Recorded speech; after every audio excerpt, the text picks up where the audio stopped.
Today's story is titled, She Texts the CEO Boss by Mistake. Hours later, the hospital called him about a baby. Hello everyone. Before we begin today's story, I have a small favor to ask. Please hit subscribe and turn on the notification bell so you never miss our channel's new videos. It's quick, free, and the best way to support us in bringing you more dramatic stories. Your support means the world to us. Where are you watching from? Drop your city or country in the comments below. Thank you very much. Now, let's get back to our main character. It started on a Thursday evening, the kind where office lights flicker like tired eyes and the air smells faintly of burnt coffee and overworked printers. Emma Rivera sat alone at her tiny workstation, shoulders tense, thumb hovering over her phone screen. She was exhausted, the kind of bone-deep tired that makes your thoughts blur at the edges.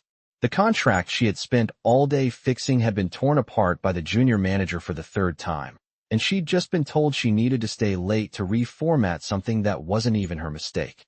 She exhaled sharply, rubbed her forehead, and typed a message meant for her best friend Linda, her emotional emergency hotline. I swear, if today gets any worse, I might actually lose it. And now they want me to sign hospital papers for a baby I don't even know. Kill me. Her finger slipped. The whoosh of the message sending cut through the quiet office. She blinked. The name above the message thread wasn't Linda. It was Mr. Cole Hartman, the CEO, her CEO, the youngest, coldest, most ridiculously intimidating billionaire in the company's history. Her stomach dropped so fast she felt physically lighter. Her hands flew to cover her mouth as if she could pull the message back through sheer panic. She tapped the screen again and again, hoping it was a glitch, a dream, a hallucination triggered by too much fluorescent lighting. It wasn't. Her message, every unfiltered, chaotic piece of it, was sitting right there in the inbox of the man who didn't even know she existed. Her pulse hammered in her ears. She typed a frantic follow-up. Mr. Hartman, I'm so sorry. That message wasn't for you. Please ignore it. I'm totally fine. There is no baby. I mean there ISA. Baby, but it's not mine. I'm so sorry. Please forget this. She hit send before she could make it worse, then immediately realized she had absolutely made it worse. She slammed her forehead gently against the desk. Why, God, why? Somewhere above her on the executive floor, her accidental text lit up a sleek titanium smartphone. And because fate has a twisted sense of humor, Cole Hartman happened to be staring at that phone at the exact moment her message appeared. He frowned, an expression that could slice through glass. At first, he thought it was spam. Then he reread it. A baby. Papers. Losing it. His jaw tightened. His employees rarely contacted him directly, and never like this. The message had the raw, shaky tone of someone desperate. And Cole Hartman, despite the world seeing him as a ruthless machine wearing a suit, felt a small tug of concern settle beneath his ribs. Who was she? Why was she signing papers for a baby? Was she in trouble? He typed, paused, erased, typed again. Finally, he sent, Are you safe? Downstairs, Emma stared at the message like it was a live grenade. Safe? Oh no. No. This was getting worse by the second. She didn't answer. Couldn't. Fight or flight kicked in, and flight won by a mile. She shut off her computer, grabbed her tote bag, and practically sprinted toward the elevator. She had to get to the hospital before visiting hours ended. Not because of a baby, God no, but because she needed to drop off a stack of documents that weren't even hers. Her elderly neighbor, Mrs. Langley, had begged Emma to help file temporary care papers for an abandoned infant left at the community shelter. Emma had agreed because she couldn't say no to a lonely old woman with shaking hands. But because of a clerical mix-up, Emma's number had accidentally been listed as the contact person on one of the forms. The last thing she needed was her CEO thinking she had a secret baby. When she stepped out into the chilly night air, her phone buzzed again. This time, she didn't look. Couldn't. She shoved it into her pocket and hurried down the sidewalk toward the hospital, her heart still stumbling over the humiliation. She didn't know that Cole had already stood up from his desk, grabbed his coat, and told his assistant to clear the rest of his night. She didn't know he was already headed toward the same hospital, convinced someone on his staff was in real trouble. She didn't know that the simple mistake of one exhausted message had already pulled her life onto a new track, one she wasn't ready for, but one that was racing toward her faster than she could imagine. Emma hurried down the sidewalk, the cold night air biting at her cheeks as she clutched the hospital documents against her chest. Her mind was still spiraling from the accidental text to her CEO, her stomach twisting every time she imagined him reading her panicked messages. She tried to shake it off, tried to focus on the fact that she just needed to drop off the papers for Mrs. Langley and then disappear into the night. But her thoughts kept circling back. What if he fired her tomorrow? What if he called human resources tonight? What if this mistake ruined everything she had worked for? She pushed the thought away and picked up her pace until the bright lights of St. Anne's Hospital came into view. The sliding doors opened with a soft hiss, letting out the sterile smell of disinfectant and warm air. She stepped inside, her heart still racing as she approached the reception desk. "Hi. I am here to drop off some paperwork for the nursery," she said, trying to sound calm. The nurse behind the desk nodded and reached for them. Emma was about to hand everything over when her phone buzzed again. She almost ignored it, but then she saw the name flash across her screen. Cole Hartman. Her breath hitched. She swiped the notification open with trembling fingers. "I am on my way to St. Anne's. Do not leave until I get there." Her vision swam for a moment. He was coming here? Why? The elevator dinged nearby. Footsteps echoed. And before she could even gather herself, the glass doors slid open again, and a tall figure stepped inside, the cold air trailing behind him like a shadow. Cole Hartman, in a dark coat, jaw tight, eyes searching. His gaze landed on her almost instantly. She froze like a deer caught in headlights. He walked toward her with deliberate steps, stopping just a few feet away. "Emma Rivera?" he asked, voice low but edged with worry. She nodded, unable to find her voice. "Why? Did you send me that message?" His tone was not angry, but it carried enough seriousness to make her pulse throb in her throat. "It was a mistake," she whispered. "It was meant for my friend. I was just venting. I am really sorry, Mr. Hartman. I did not mean to involve you in anything." He studied her face carefully. "You said something about hospital papers for a baby. Are you the one listed as the temporary guardian?" Emma shook her head quickly. No, I am not a mother. This is not my baby. My neighbor asked me to help with the paperwork because she has trouble seeing. I am just dropping these off. There is no emergency. I am fine." Before Cole could ask more, a nurse approached them, holding a clipboard. "Mr. Hartman? Thank you for coming so quickly. We tried calling your office after the contact number matched your corporate line." Both Emma and Cole turned toward her at the same time. The nurse continued. "We need you to confirm your identity and sign the emergency contact documents for the infant in the nursery." Emma blinked. Cole frowned. "Excuse me," he said slowly. "Why would I be listed as a contact for an infant?" The nurse held up the file. "The number provided belongs to your company. That means your signature is required before we can proceed with the next steps.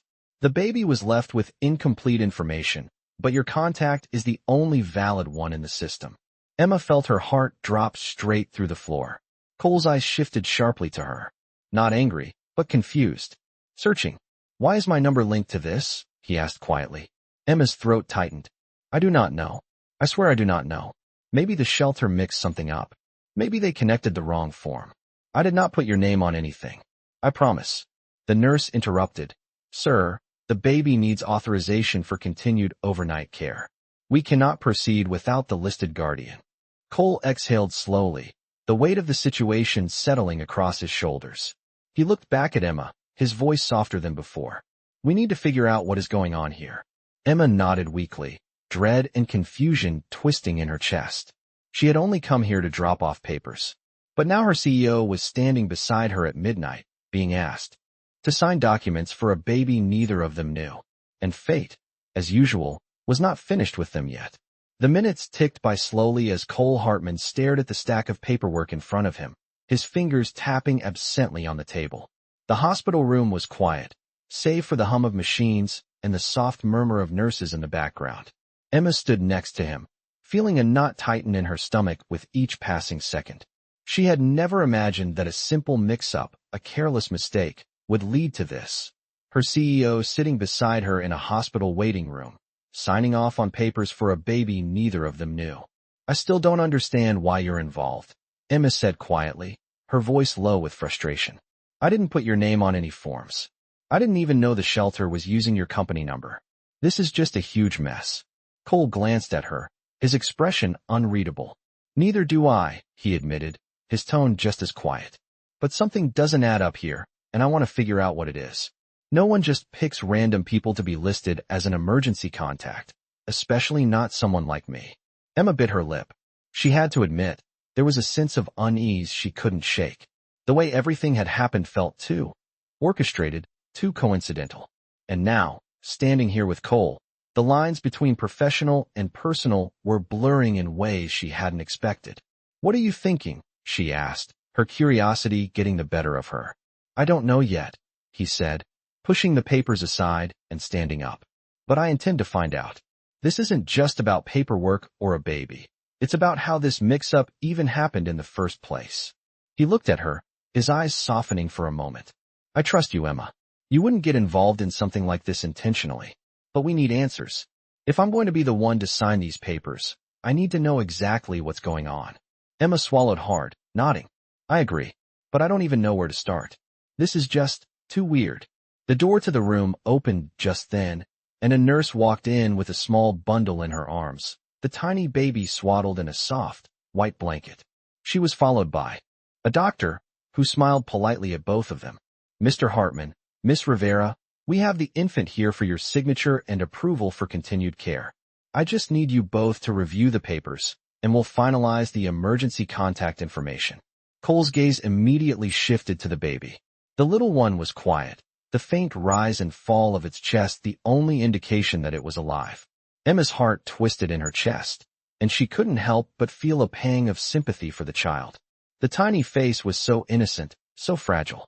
She looked up at Cole, who was now staring at the baby with an expression she couldn't quite place. It wasn't just curiosity or confusion. It was something deeper, something protective. "Do you have any family for this child?" Cole asked the doctor, his voice softer than usual. The doctor shook his head. "Not yet, Mr. Hartman. The parents are unknown at this time. The baby was abandoned at the shelter, and we're working to identify the guardians." Emma's eyes widened. Abandoned? The weight of the situation suddenly hit her. This wasn't just about a paperwork mistake. It was about a child, a life, and the unknown circumstances that had led it here. The doctor continued, "We're just waiting for any leads, but for now, the baby's care is being provided under your signature." Cole glanced at Emma again, his eyes locking with hers for a moment. She could see the tension in his jaw, the resolve in his posture. "We'll take care of this," he said quietly, his voice full of determination. He looked down at the paperwork and signed without hesitation, Emma following suit. She knew they were doing the right thing, but the whole situation still felt off. There was something about this baby, about the way everything had unfolded, that didn't sit right with her. "I'll stay in touch with the hospital," Cole added, his tone firm. "We'll figure this out. I'm not just signing papers and walking away." Emma nodded, relieved that he was taking charge of the situation. As they left the room, she couldn't shake the feeling that they were both caught up in something far bigger than a simple mistake. As they walked down the sterile hallways of the hospital, Cole's phone buzzed in his pocket. He pulled it out, glancing at the screen before slipping it back into his coat pocket without saying a word. Emma could tell that his mind was already a million miles away, planning his next move. "Are you sure we're doing the right thing?" she asked, her voice a little shaky. "We are," he replied without looking at her. "But something tells me this isn't the last time we'll be dealing with this." Emma couldn't help but feel the same way. Something about this baby, about the way their lives had collided, felt like the beginning of something neither of them had expected, and it scared her more than she cared to admit. The next few days passed in a blur for Emma, the weight of the hospital situation hanging over her like a dark cloud. Every time she tried to focus on her work, her mind would wander back to the tiny baby they had signed papers for, abandoned, vulnerable, and alone in a world that didn't seem to care. She couldn't shake the thought of that helpless little face, the way Cole had looked at the child with something close to tenderness. It was a side of him she hadn't seen before, and it left her wondering who he really was beneath the cold, corporate exterior he wore like armor. Despite her best efforts to distract herself, the mistake with the text message still gnawed at her. Cole Hartman was now a part of her life in a way she never could have imagined. She tried to tell herself that it wasn't a big deal, that the signing of the papers was just a formality. But the truth was, everything about this situation felt wrong, and she wasn't sure why. The hospital had called her once to confirm the paperwork. There was still no word on the baby's parents, and Emma found herself checking the local news every day, hoping for some mention of a missing child or a lead. But there was nothing. The baby seemed to have appeared out of nowhere, and Emma couldn't stop thinking about how connected she felt to the situation, even though she had no real reason to. Cole, however, was handling it differently. She'd seen him in the office a few times since their visit to the hospital, and while he was as cold and detached as ever, there was an underlying restlessness to him that she hadn't noticed before. It was as if something had shifted in him, something that neither of them could explain. As the days wore on, Emma found herself growing more and more curious about what was going on behind Cole's stoic facade. He had mentioned wanting to investigate the mix-up, but she hadn't heard much from him since. The last time they spoke, he had said he would handle it, but Emma wasn't so sure anymore. She could feel something was off, like a piece of the puzzle was still missing, and no matter how hard she looked, she couldn't find it. That afternoon, just as she was preparing to leave the office for the day, her phone buzzed. She looked at the screen and saw that it was an unknown number. With a deep breath, she answered. "Emma Rivera," she said, trying to sound calm. "Miss Rivera," the voice on the other end said. "This is Detective Wallace with the local police department. We need you to come down to the station immediately. There's something we need to discuss about the baby you signed papers for." Emma's heart skipped a beat. "What about the baby?" she asked, her voice barely above a whisper.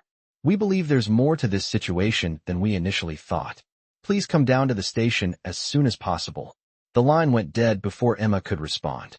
She stood frozen in the office, her mind racing. What did they mean by more to this situation? Had they found the baby's parents? Was she in trouble for something?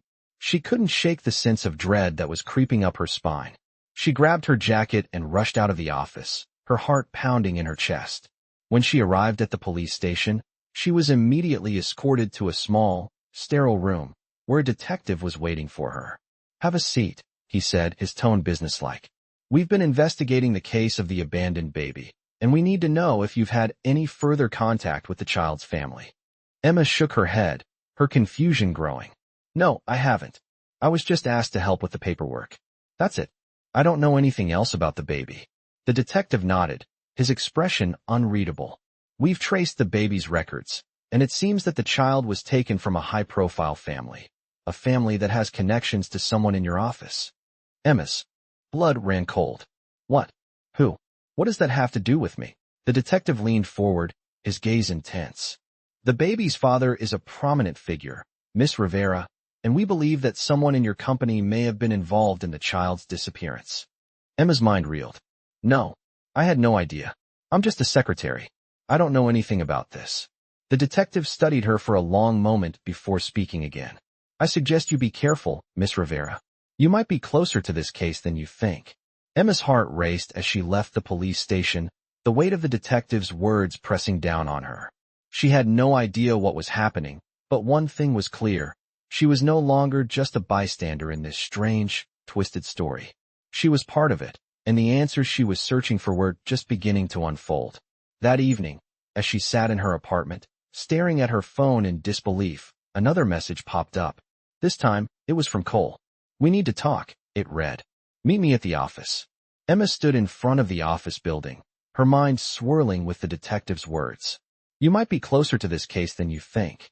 The phrase echoed in her head, a constant reminder that she wasn't just a bystander anymore. Her legs felt like lead as she walked through the lobby, the cool air of the building brushing against her skin. She had no idea what Cole wanted to talk about, but she knew it couldn't be good. The events of the past few days had left her feeling like she was on the edge of something big, something dangerous, and she wasn't sure if she was ready for it.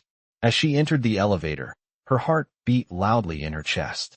She glanced at the screen as it slowly ascended to the top floor. When the doors opened, Cole was standing there, waiting for her, his expression unreadable. He motioned for her to follow him into his office. "You wanted to talk?" Emma asked, her voice betraying her nervousness. Cole didn't answer at first. He walked to his desk, his movements deliberate, before turning to face her. "I've been looking into the baby's case," he said, his voice steady but with a hint of something Emma couldn't quite place. "There's more going on here than we initially thought, and I need your help to figure it out." Emma's heart skipped a beat. "Help? How?" Cole's eyes narrowed as he sat down at his desk. I'm not sure who in my company is involved, but someone is behind this. I can't do it alone. You're the only one who knows the full picture. You've seen things that I haven't, and I need to know everything you know. Emma swallowed hard. She wanted to say no, to tell him that this was too much for her to handle, but something in his eyes made her hesitate. She didn't fully trust him, but she knew that this situation was bigger than both of them. What exactly do you need from me? She asked, trying to steady her voice. I need you to tell me everything you've seen, everything you've heard. This goes beyond a simple case of abandonment. I think there's something more, something dangerous. Emma's mind raced as she tried to process what he was saying. Dangerous? She had no idea what he meant, but she knew enough to be scared. I don't know much more than what I've already told you, she said, her voice barely above a whisper. But there's something off about all of this. The baby, the way everything seemed to fall into place so perfectly, it doesn't add up. Cole leaned forward, his gaze intense. Exactly. That's why I need you. We're missing something, Emma. We need to figure out who's pulling the strings. The silence in the room was thick with tension as Emma thought over his words. She had no idea what was happening, but she knew she couldn't back out now. Something told her that this was just the beginning of a much larger story, one that would change everything for both of them. I'll help you, she said, her voice firm despite the fear churning in her stomach. Cole's expression softened, just for a moment, before he stood up. I'm glad you're on board. But you need to be careful, Emma. The more we dig into this, the more dangerous it's going to get. Trust no one. She nodded, the weight of his words settling heavily on her shoulders. I understand.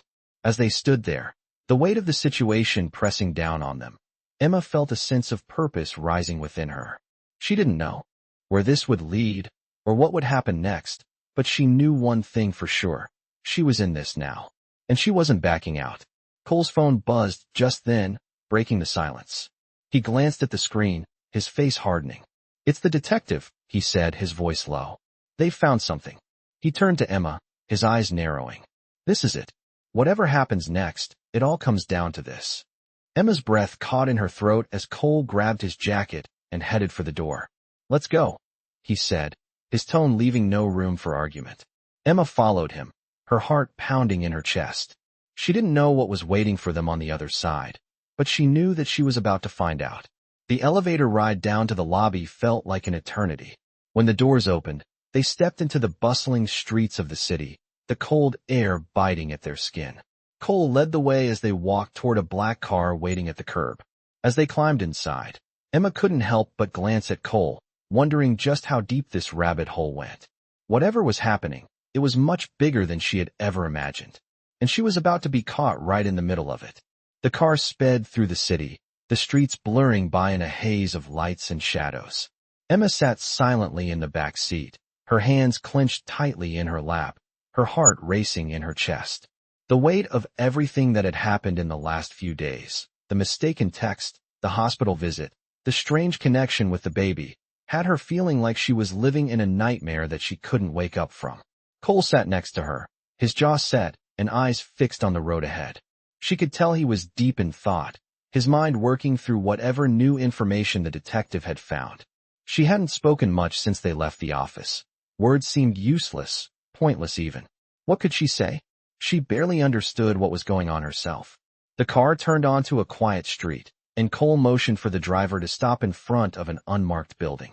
The building was old, its brick exterior darkened with age, but it still had an air of authority to it, as though it had seen things it wasn't willing to forget. Cole stepped out of the car, and Emma followed him, her nerves spiking again. She didn't know what to expect, but the uneasy feeling in her gut told her this was it. This was the moment everything would change.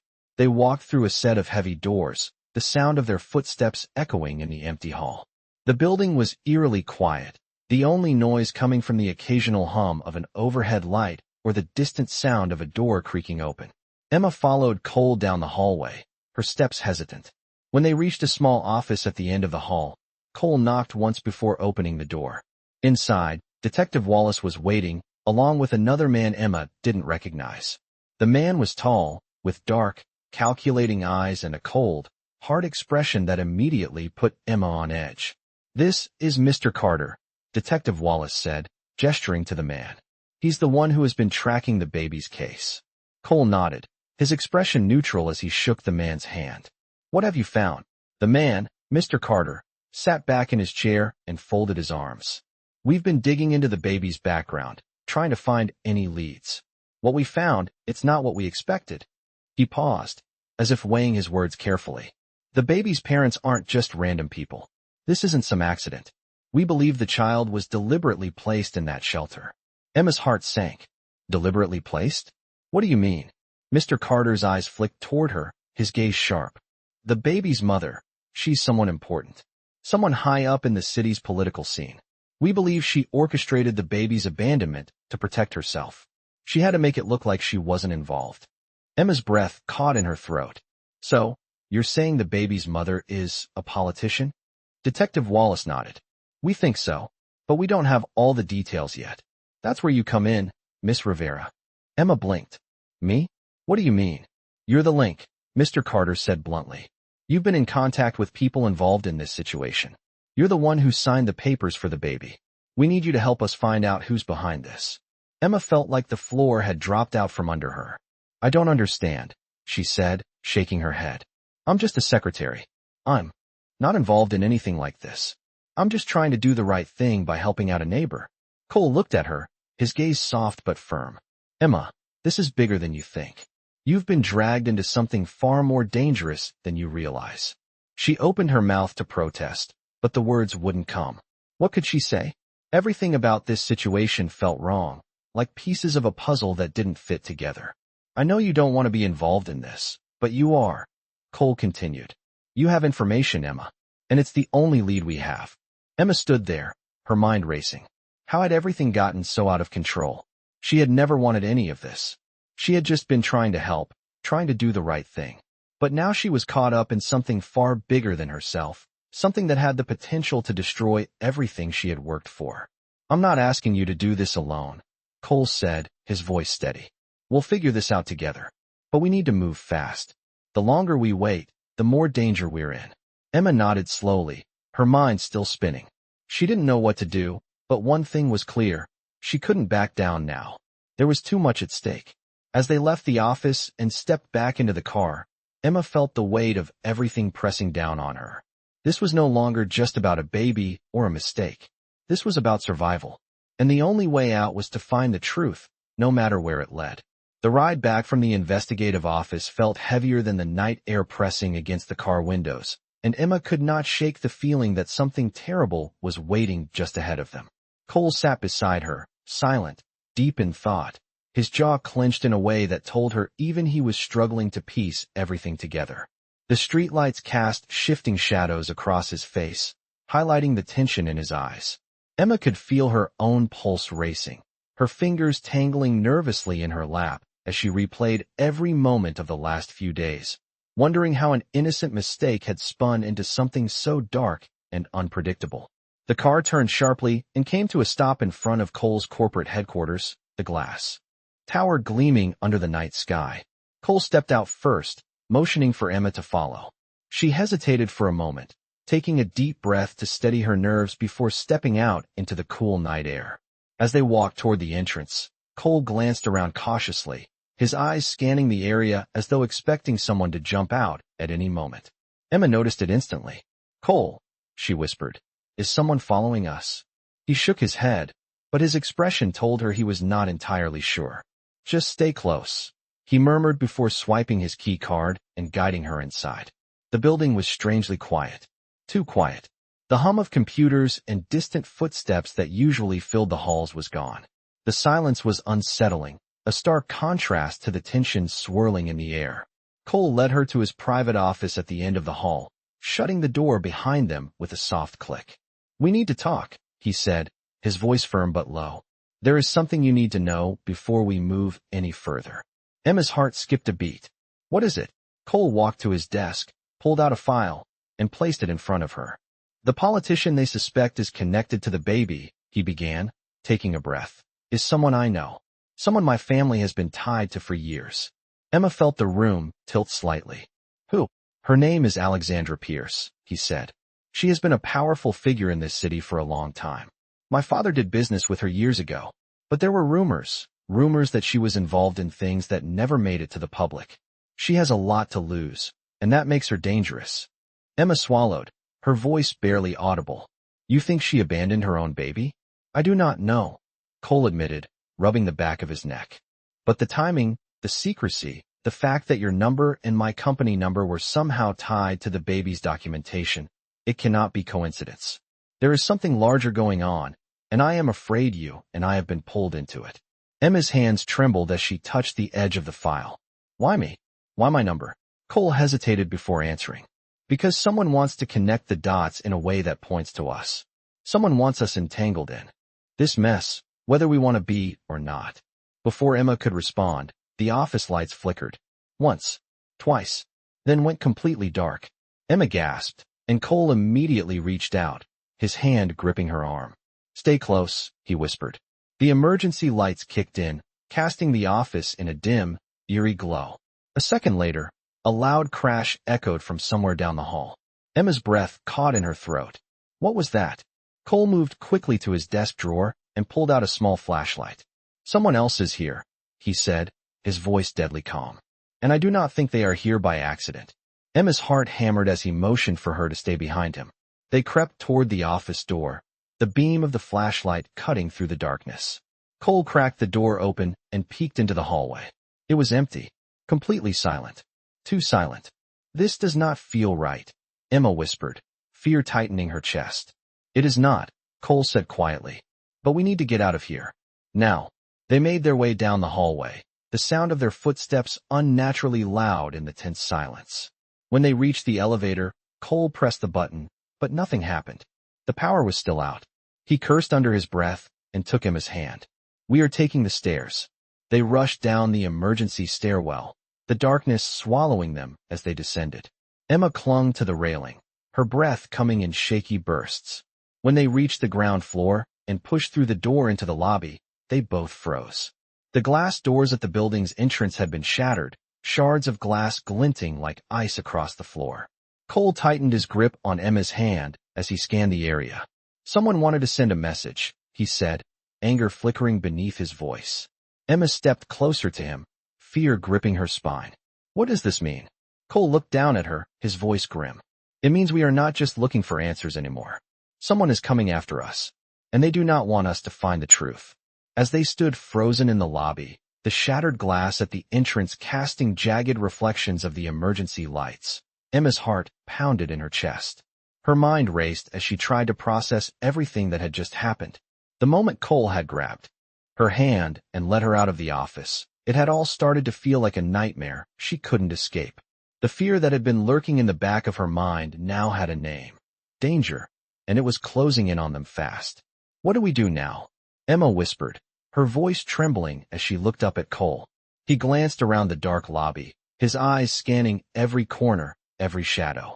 We get out of here, he said, his voice tight with determination.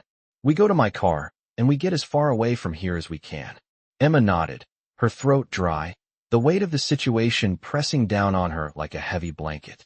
As they moved toward the exit, the sound of their footsteps echoed loudly in the eerie silence. Cole reached the door first, peering out cautiously before pulling it open. The cool night air hit them like a slap, and Emma flinched, instinctively pulling her coat tighter around her. Cole led her out into the street, his steps purposeful. They crossed the sidewalk, quickly making their way to the parking lot where his car was parked. Emma's mind was a whirlwind of thoughts, questions she couldn't answer, fears she couldn't shake. She could hear the distant hum of traffic, the occasional sound of a car passing by, but it all felt distant, irrelevant in the face of what was happening. When they reached the car, Cole quickly unlocked it and slid into the driver's seat. Emma followed suit, her hands shaking as she buckled her seatbelt. The engine roared to life, and Cole slammed the car into drive. Where are we going? Emma asked, her voice barely above a whisper. Somewhere safe, Cole replied, his eyes fixed on the road ahead. We need to figure out what's going on. I can't let them destroy everything. Emma turned her head to look at him, her heart aching at the exhaustion in his eyes. Who's doing this? Who's behind all of this? Cole didn't answer immediately. He seemed to be lost in thought, the weight of the situation pressing down on him as heavily as it was on her. After a long moment, He spoke again, his voice low and steady. It's someone close. Someone I trusted. Someone who has been pulling strings behind the scenes. I didn't realize how deep the corruption ran until now. Emma's stomach churned. You think it's someone inside your company? Cole's grip on the steering wheel tightened, his knuckles turning white. Yes, and I think it's someone who has been using me for their own gain. This baby, the mix-up with the paperwork, it's all part of something much bigger. Emma felt a wave of disbelief wash over her. But why? Why involve us? Cole's gaze flicked to her for a split second before returning to the road. Because they know we're the key to everything. They've been manipulating us, and they'll do whatever it takes to make sure we stay in the dark. Emma shook her head, trying to wrap her mind around what he was saying. It didn't make sense. None of it did. But if you know all this now, why are we running? She asked, the fear rising in her chest once more.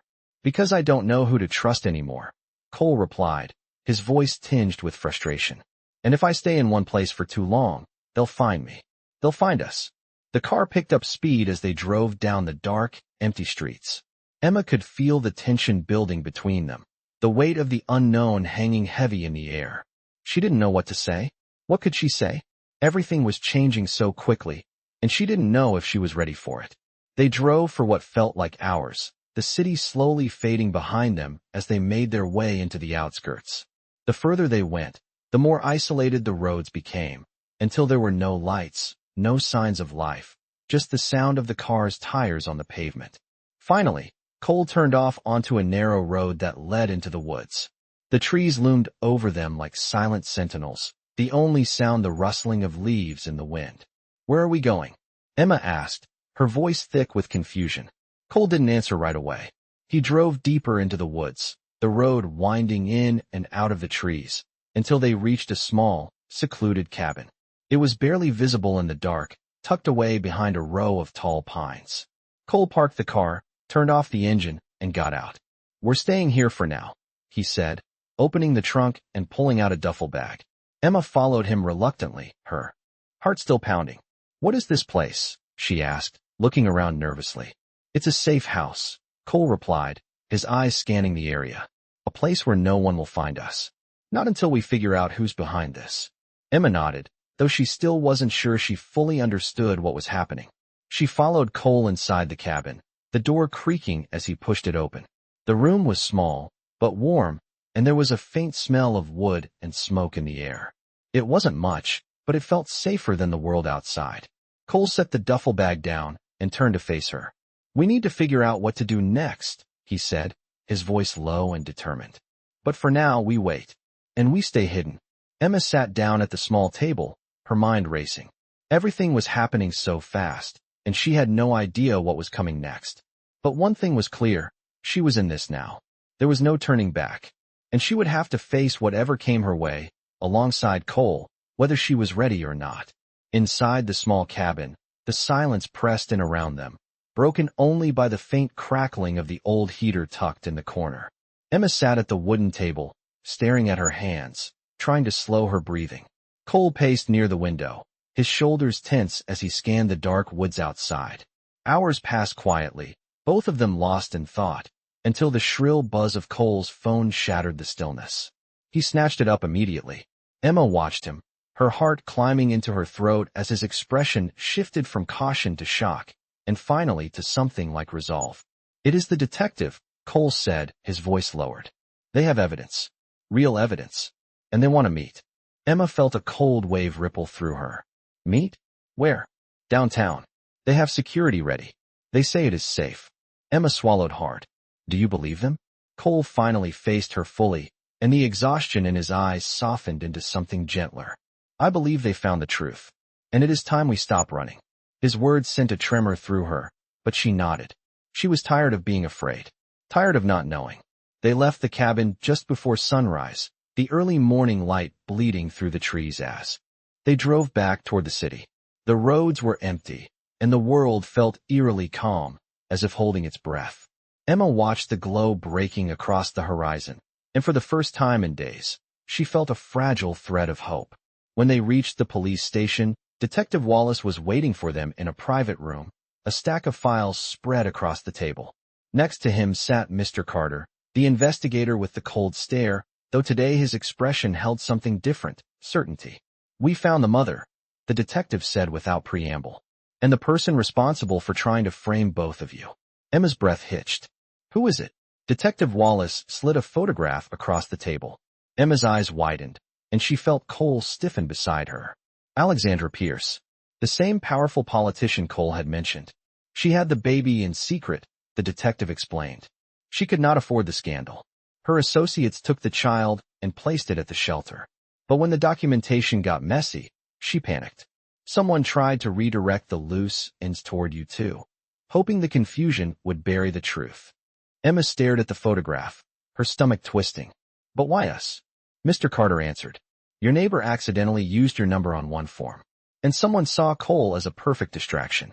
A wealthy, high-profile target to misdirect the investigation." Cole scoffed, shaking his head. "So we were dragged into this because they thought they could use us as a shield." "Exactly," the detective said. "But the real breakthrough came last night. We found a witness willing to talk. And with that, we arrested Alexandra Pierce this morning." Emma felt a rush of relief so powerful it made her dizzy. "So the baby?" Detective Wallace smiled gently. "Safe, healthy, and now officially in the custody of Child Services until a permanent placement is found." Emma exhaled slowly, a knot in her chest finally loosening. Cole stood quietly, staring down at the photograph as though trying to understand how someone could abandon their own child. When the detective stepped out to finalize paperwork, Emma approached Cole cautiously. "Are you okay?" He lifted his gaze to her, and for the first time since this entire ordeal began, she saw something vulnerable in his eyes. "I am now," he said softly. "Because it is over." She nodded, feeling warmth rise in her chest. "We made it through." Cole took a step closer, his voice lowering. "Emma, I know this started because of a mistake. A message you never meant to send. But everything that happened after, I am grateful I went through it with you." Her breath caught, her heart tapping a steady rhythm she could not control. "Cole." He hesitated, then carefully reached into his coat pocket and pulled out a tiny hospital bracelet. The baby's bracelet, the same one Emma had seen in the nursery.